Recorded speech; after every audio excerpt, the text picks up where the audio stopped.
Samantha birthday సందర్భంగా grand welcome ఇచ్చిన రామ్ చరణ్. అంతేకాకుండా నాగ చైతన్య కూడా గ్రాండ్ వెల్కమ్ ఇచ్చినట్టుగా సమాచారం అయితే అందింది. మొత్తానికి ఈ విషయం తెలుసుకున్న ఫ్యాన్స్, ఫ్యామిలీ మెంబర్స్ అందరూ ఒక్కసారిగా షాక్ అయినట్టుగా తెలుస్తుంది. ఎందుకంటే సమంత బర్త్డేని తను హైదరాబాద్ మంచి రిసార్ట్లో ఏర్పాటు చేసుకున్నట్టుగా సందర్భం. అంతేకాకుండా కొంతమంది ఫ్రెండ్స్తో మాత్రమే ఈ తన బర్త్డేని అయితే సెలబ్రేషన్ చేసుకున్నట్టుగా సమాచారం అయితే అందింది.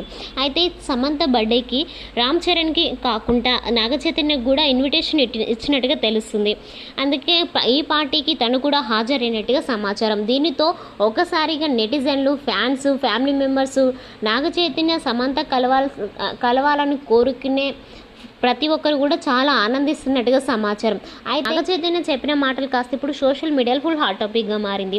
నేను కేవలం తన బర్త్డేకి మాత్రమే వచ్చాను, కానీ తన మీద నేను ఒక ఫ్రెండ్ రోల్గా వచ్చాను, అంతేకాని తన మీద నాకు వేరే అభిప్రాయం లేదు. తనను మళ్ళీ కలుసుకునే అవకాశం అయితే లేదు, తనతో ఇంకా రిలేషన్ని మెయింటైన్ చేయాలనుకోవట్లేదు అంటూ నాగ చేయకుండా బద్దలు కొట్టినట్టుగా సమంత ఒక్కసారిగా షాక్ అయినట్టుగా తెలుస్తుంది.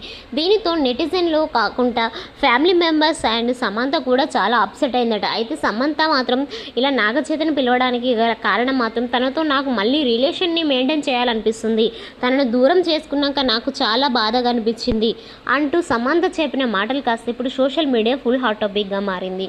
అయితే నాగ చైతన్య మాత్రం నేను అంగీకరించట్లేను, తను నా మాట వినట్లేదు అంటూ కాస్త ఇప్పుడు సోషల్ మీడియాలో ఫుల్ హాట్ టాపిక్గా మారింది. అయితే వీళ్ళు ఈ విధంగానైనా కలుస్తారా లేదా అనే విషయాలు మాత్రం సోషల్ మీడియాలో ఇంకా ట్రెండింగ్గానే ఉంది. Thanks for watching. మరిన్ని అప్డేట్ కోసం చూస్తూనే ఉండండి మన ఛానల్.